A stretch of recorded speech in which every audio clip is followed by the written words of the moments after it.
প্রাচীন বাংলা তো বটেই, তার সাথে এদেশের অনেক জায়গার মানুষ একসময়ে কাউনের চালের ভাত খেয়ে দিন কাটাতেন। একটা সময়ে কাউন ছাড়া এই অঞ্চলের মানুষদের দিন গুজরান হতো না, আর সেই কাউন শস্য এখন যেন বিলুপ্তির পথে।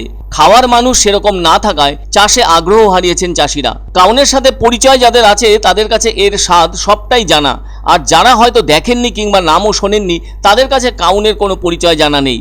বাংলার মানুষজন একটা সময় ছিল খিদে মেটাতে এই কাউনের উপরই নির্ভরশীল ছিল। এছাড়াও প্রাচীনকালে এই কাউনের মাধ্যমে পিঠে, ক্ষীর, পায়েস সহ অন্যান্য খাদ্য সামগ্রী বানিয়ে থাকতেন গ্রাম বাংলার গৃহিণীরা। বাংলার মাটিতে চাষ হতো কাউন। আজ আর সেভাবে কাউনের চাষ দেখা যায় না জমির দিকে তাকালে। কাউনের চেয়ে ধানের চাষ অনেক বেশি হয়ে থাকে।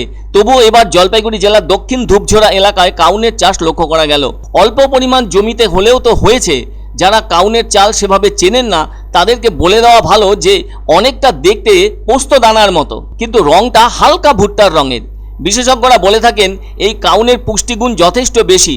কাউনের ভেতরে থাকা পটাশিয়াম শরীরের লবণের ভারসাম্য বজায় রাখে, রক্তচাপ নিয়ন্ত্রণে রাখে এবং কোষ্ঠকাঠিন্য দূর করে থাকে। তবে তখনকার মানুষজন পুষ্টিগুণের 7-5 না ভেবেই শুধুমাত্র পেট ভরার জন্যই খেতেন এই কাউনের ভাত।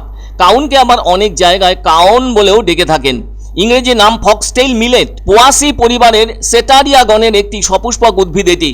আজ থেকে প্রায় 5000 বছর আগে এই কাউনকে পুত ও পবিত্র উদ্ভিদ হিসেবেই মানুষ জানতেন। এই কাউন গাছের দৈর্ঘ্য 90 থেকে 120 সেন্টিমিটার হয়ে থাকে।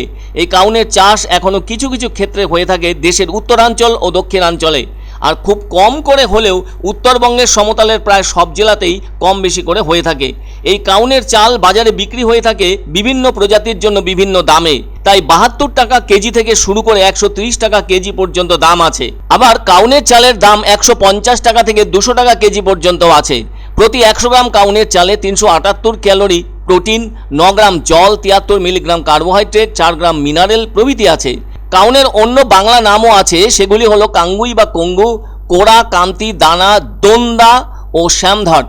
একসময় এই কাউন ছিল মূলত গরিব মানুষের খাবার। আজ এই গরিব মানুষের খাবার এখন যেন বিলাসী চাল। চাল বা গমের মতো কাউনের দানায় কোনো শর্করা নেই। আজকের দিনে পুষ্টিবিদরা কাউনের চালকে সুপারফুড হিসেবে খেতে পরামর্শ দেন।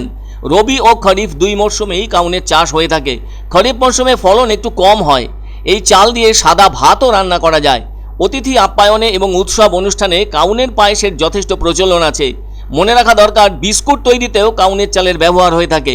এই কাউনের চালে আছে প্রোটিন, ফাইবার, অ্যান্টিঅক্সিডেন্ট সহ অন্যান্য পুষ্টি উপাদান।